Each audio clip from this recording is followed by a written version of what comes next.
The bus stop on Fifth Avenue in Manhattan became the scene of something nobody would ever forget. Sarah Martinez, 35 years old, former housekeeper to America's wealthiest family, sat wearing her blue uniform with tears in her eyes after being fired on the spot by billionaire Marcus Whitfield's wife. The accusation was serious: theft of a precious $50,000 diamond ring. But Sarah knew she was innocent, and now found herself without work, without references, and with a sick daughter to support.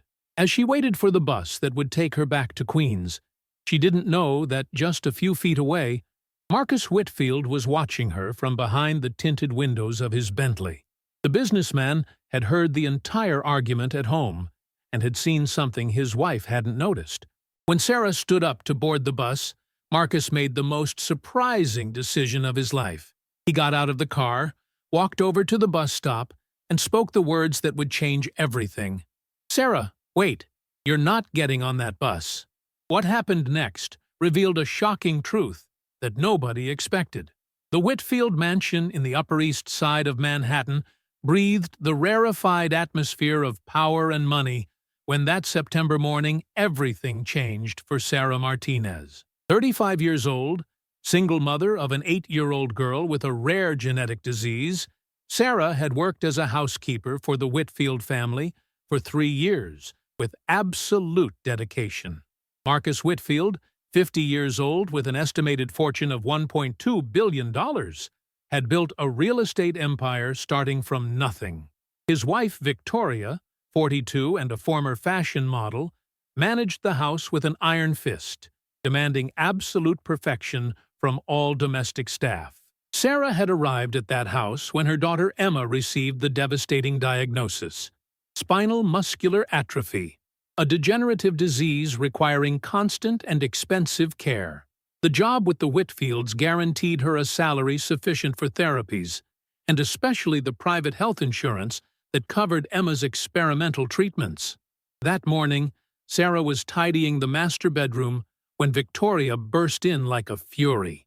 Her precious Cartier diamond ring, a $50,000 solitaire that Marcus had given her for their 10th anniversary, had disappeared from the safe in the walk-in closet.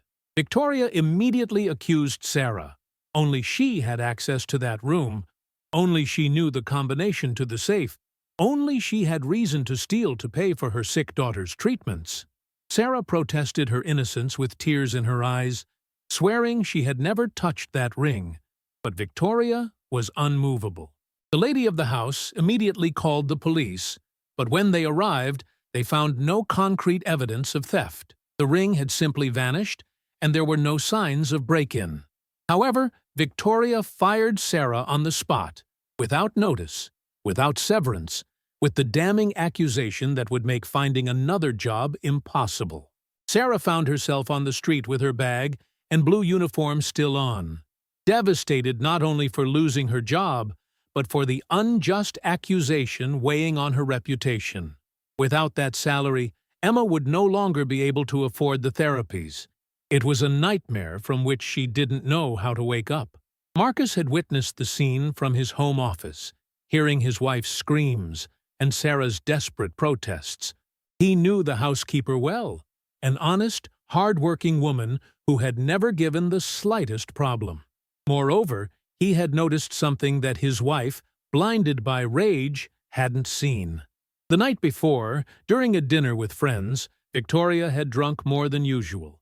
Marcus had seen her nervously fidgeting with the ring, taking it off and putting it back on continuously, a gesture she made when agitated. The last time he had seen her with the ring was in the garden, while she was secretly smoking a cigarette. But when he had tried to calm his wife and suggest looking more carefully for the ring before accusing Sarah, Victoria had exploded at him too. She was jealous of Sarah, of her youth, of the dedication Marcus showed toward the staff. She had accused him of defending the housekeeper because he had a personal interest, an insinuation that had deeply hurt Marcus. Now, from his office window, he saw Sarah at the bus stop. The woman was crying silently, clutching her bag with her few personal belongings. She had the face of someone who had suffered an injustice, but didn't have the means to fight it. It was the image of trampled dignity that left no one indifferent. Marcus made the most courageous decision of his professional and marital life. He went down to the garage, got in the Bentley, and headed toward the bus stop. He couldn't allow an injustice to be consumed under his roof, even if it meant openly challenging his wife. When he arrived at the stop, Sarah was boarding the bus. People moved aside, seeing the luxurious Bentley stop abruptly. Marcus got out of the car with the determination of a man who knows he's doing the right thing, even if difficult. Sarah was already on the bus when she heard someone call her name. She turned and was shocked to see Marcus Whitfield approaching with determined steps. The other passengers looked at him curiously. It wasn't common to see a billionaire chasing a bus. Marcus asked Sarah to get off, that they needed to talk. The woman hesitated, confused and humiliated. She thought the boss had come to humiliate her further, or perhaps to retrieve something she had forgotten. But Marcus's tone was different from what she expected. Not authoritarian, but almost pleading. Sarah got off the bus under the curious gazes of the other passengers. Marcus led her toward the Bentley, away from prying ears. The first thing he did was apologize for his wife's behavior and for the unfounded accusation that had been directed at her. He explained that he knew her integrity and had never believed for even a second that she could steal. Sarah, still in shock, asked why then he hadn't defended her when Victoria had accused her. Marcus admitted his cowardice, confessing that his relationship with his wife was complicated and that he often avoided conflicts to maintain domestic peace. But now he realized that silence in the face of injustice was complicity. Sarah had dedicated 3 years of her life to their family, had cared for the house as if it were her own, had worked even on holidays when Emma was sick. She didn't deserve to be treated like a criminal. Marcus made Sarah a proposal that left her speechless. He offered her a new job, not as a housekeeper, but as administrative manager of one of his real estate companies. The salary would be double what she earned at home, with full benefits including health insurance for Emma. Sarah couldn't believe what she was hearing. She asked why he was doing all this for her. Marcus explained that over the years he had observed her dedication, not only to work, but to her sick daughter.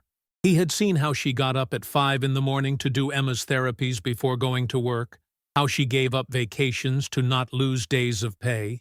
He had been struck by her strength of character, her ability to smile despite difficulties, the dignity with which she faced daily the challenges of being a single mother with a sick child. Sarah represented everything he admired in a person: honesty, dedication, courage. Sarah burst into tears, overwhelmed by gratitude and surprise. For the first time since receiving Emma's diagnosis, she saw a light at the end of the tunnel. Not only would she have a better job, but she would also prove to everyone that she was an honest person, worthy of trust. Marcus personally accompanied her to the offices of Whitfield Real Estate, where he introduced her as the new administrative manager. Employees were surprised to see the CEO arrive with a woman in a housekeeper's uniform, but the respect Marcus showed toward Sarah was evident and contagious. On her first day of work, Sarah showed up in a modest but dignified suit. Marcus had advanced her first salary to allow her to buy clothes appropriate for the new role. The transformation was evident not only in appearance, but in posture, smile, and renewed self-confidence. In the following days, Sarah proved to have natural skills for administration. She had always managed her own household accounts with Swiss precision, accustomed to making impossible budgets work with minimal income. Now she applied the same meticulousness to company accounts, discovering inefficiencies and waste that no one had ever noticed. Marcus watched with growing satisfaction how Sarah adapted to the new environment. She was respected by colleagues for her competence and appreciated for her kindness. She had transformed an often tense office into a more serene and collaborative environment. But the real satisfaction for Marcus came from knowing that Emma could now afford the best available care. Sarah told him about the child's progress, how the new therapies were slowing the disease's progression, how Emma had started smiling again, seeing her mother more serene. 3 weeks after Sarah's dismissal, the truth about the missing ring emerged in the most unexpected way. Victoria was reorganizing the garden for a charity dinner when the gardener found something glittering among the dry leaves under the pergola. It was the diamond ring, the same ring for which Sarah had been accused of theft and fired. Evidently, Victoria had lost it that evening during dinner with friends, when she had gone out to the garden to smoke. The ring had slipped from her finger, perhaps due to alcohol that had made her hands slightly swollen.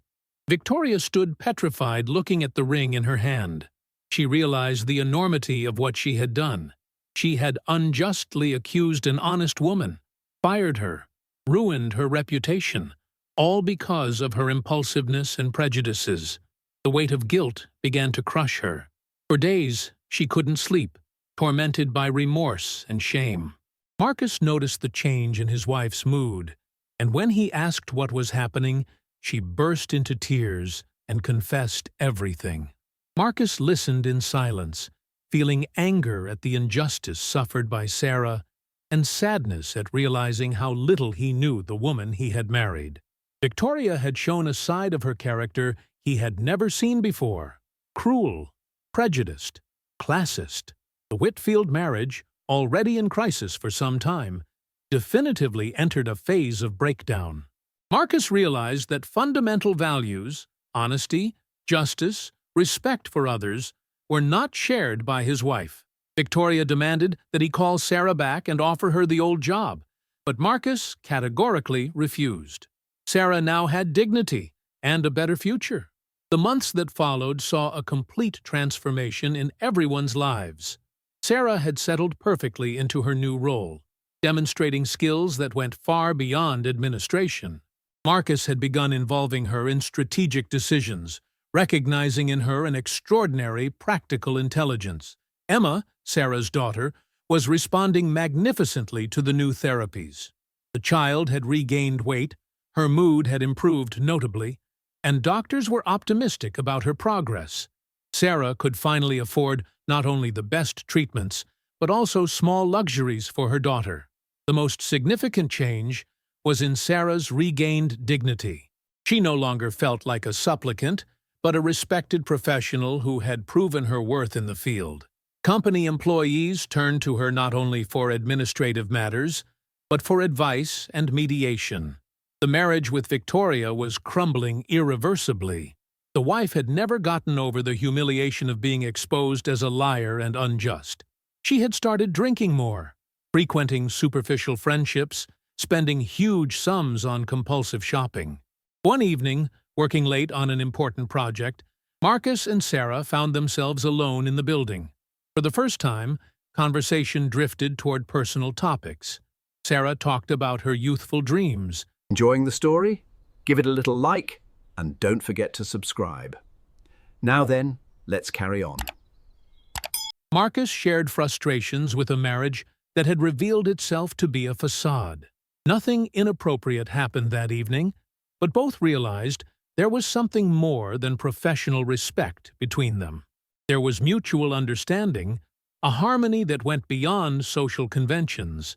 The situation reached a breaking point when Victoria, in the grip of a jealousy crisis fueled by alcohol, showed up at the office and made a public scene. She accused Sarah of being a social climber, threatened her with dismissal, promised to ruin her life. Sarah maintained calm and dignity, not responding to provocations. But Marcus exploded with anger that surprised everyone present. He told his wife that Sarah was a decent person who deserved respect, that he was tired of her scenes and unfounded accusations. That evening, Marcus made the decision he had been postponing for months.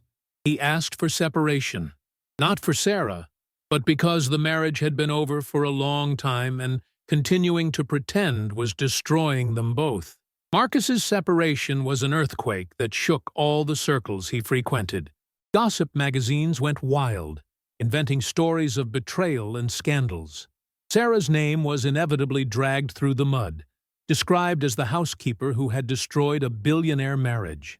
Sarah found herself again in the eye of the storm, But this time was different. She was no longer the vulnerable and desperate woman of a year before. She had confidence in herself, stable economic position, awareness of her own worth.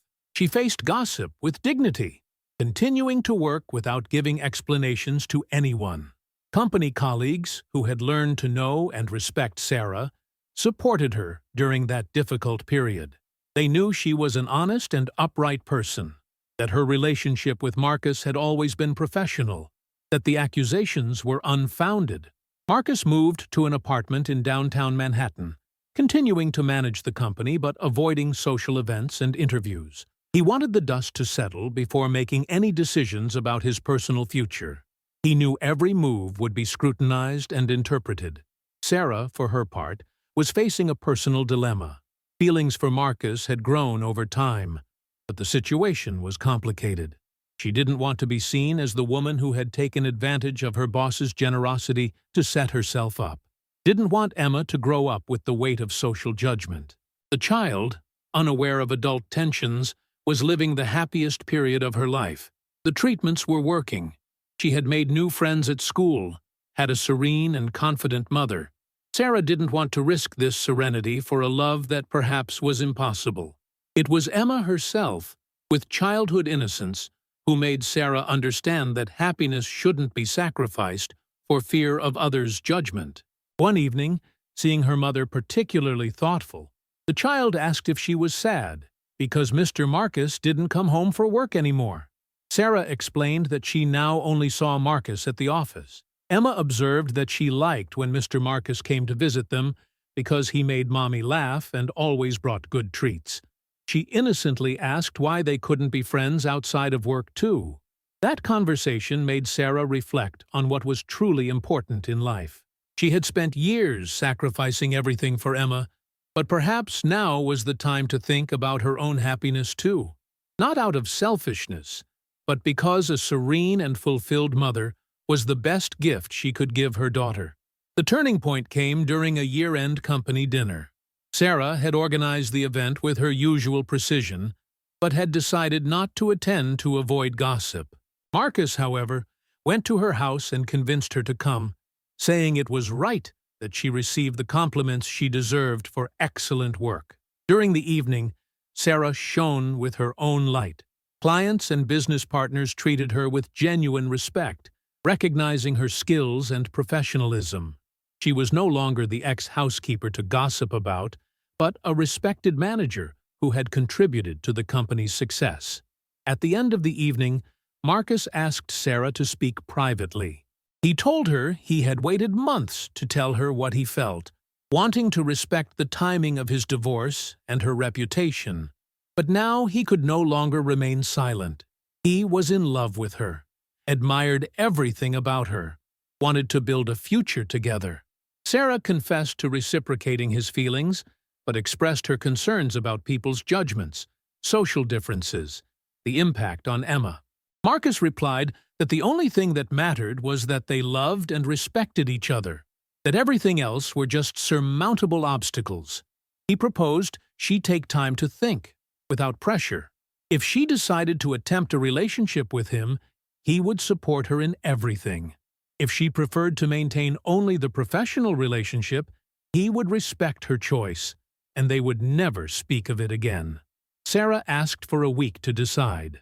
It was the most important choice of her life after deciding to keep Emma, and she wanted to be sure she was making it for the right reasons. Sarah's week of reflection was intense and full of conflicting emotions. She talked with Emma, explaining in simple words that perhaps she would start seeing Mr. Marcus not only for work. The child welcomed the news with enthusiasm, saying she really liked Marcus, and that in her opinion they would form a beautiful family. Sarah also consulted her older sister, the only person she trusted completely. Maria told her she deserved to be happy after everything she had been through, that Marcus had proven to be an upright and generous man, that true love was too rare to be wasted for fear of others' judgment. But the final decision came unexpectedly. During a checkup visit to the hospital, Emma's doctor gave Sarah the most beautiful news. The disease had completely stabilized. The innovative therapies that Sarah could afford thanks to her new job had stopped the degeneration. Emma would never completely recover, but could live an almost normal life. Sarah burst into tears of joy and gratitude. She realized that everything beautiful in her current life, the job, economic security, Emma's treatments, regained dignity, had been born from Marcus's courageous gesture when he had stopped her at the bus stop. He had believed in her when no one else did, had saved her when everything seemed lost. That evening, Sarah called Marcus, telling him she had made her decision. She wanted to try to build something together, despite the difficulties they would have to face. She believed their love was strong enough to overcome any obstacle. Their first official date was simple and perfect: pizza at a restaurant in Little Italy with Emma. The child chatted all evening, telling Marcus about her friends, the books she read, her dreams for the future. Marcus listened with genuine interest, asking questions, laughing at her jokes. Sarah watched the two most important human beings in her life, feeling comfortable together, and knew she had made the right choice. Love doesn't always arrive at the perfect moment or in ideal circumstances, but when it's true, it must be welcomed with courage. In the following months, Sarah and Marcus built their relationship with patience and discretion. They didn't hide, but they didn't flaunt. They focused on what was important: getting to know each other better, creating a solid bond, integrating Emma into their future together. The child adored Marcus, who treated her with a father's affection without ever trying to replace the paternal figure she had never had. He taught her to play chess, helped her with homework, participated in her medical visits, showing genuine interest in her progress. A year after their first date, Marcus asked Sarah to marry him. The proposal came during a home dinner in the apartment they had rented together, in front of Emma, who applauded enthusiastically when Mom said yes. The wedding was celebrated privately, with few close friends and the dearest colleagues from the company. Sarah wore a simple but elegant dress, chosen together with Emma, who served as bridesmaid. There were no photographers, no journalists, only people who truly loved them. During the ceremony, Marcus spoke words that remained imprinted in everyone's hearts. He said Sarah had taught him that true wealth is not measured in money, but in love, respect, dignity. That she had transformed his empty life into something full of meaning. Sarah replied that Marcus had given her the most precious thing: the possibility to believe again in herself and the future. He had transformed her desperation into hope, her shame into pride, her fear into courage. 5 years later, the Whitfield Martinez family had become an example of how love can overcome every social barrier. Sarah now directed a division of the company. Emma had become a lively and intelligent girl. Marcus had found a balance between professional success and personal happiness. The company had adopted a social responsibility policy that Sarah had strongly wanted: job placement programs for people in difficulty, scholarships for employees' children, support for families with disabled members. It was Sarah's way of giving back what she had received. Victoria, after the divorce, had begun a therapy path that had helped her recognize and address her problems. She had never directly apologized to Sarah, but had stopped spreading gossip and had started working with charity associations, perhaps trying to atone somehow for her past wrongs. Sarah and Marcus's story became legend in New York's business environment, not for the romantic side, but for having demonstrated that merit and honesty can truly be recognized and rewarded, that second chances can change lives, that true love knows no social class differences. Emma, growing up, chose to study medicine to help other children with rare diseases like hers. She often said she wanted to become like her mom, a person who never gives up and helps others not give up. The Whitfield mansion on the Upper East Side had been sold. In its place, Sarah and Marcus had bought a more modest but warm home, where every room told the story of a family united by love and gratitude for having found each other. And every year, on the anniversary of their first encounter, Sarah and Marcus returned to the bus stop on Fifth Avenue. Not for nostalgia, but to remember that sometimes just a moment of courage is enough to change everything. The courage to believe in someone's innocence, the courage to recognize one's own mistake, the courage to love beyond conventions. Because true love doesn't ask permission from social prejudices. It's born where it finds fertile ground, in mutual respect, sincere esteem, the ability to see the soul's beauty beyond the appearance of circumstances. And when it's born from a gesture of justice, from an act of courage, from a decision to do the right thing even when it's difficult, that love has the strength to change not only the lives of those who live it, but also to inspire those who witness it, to believe that miracles exist, and often begins simply with someone having the courage to say, "You're not getting on that bus." Sakik. Like if you believe honesty is always recognized sooner or later. Comment sharing a time when someone believed in you, when everyone doubted. Share to honor those who have the courage to admit their mistakes. Subscribe for more stories of justice, triumphing over injustice. Sometimes just a moment of courage is enough to change a life. Sometimes truth emerges when you least expect it. And sometimes love is born from the noblest gesture, believing in someone's innocence.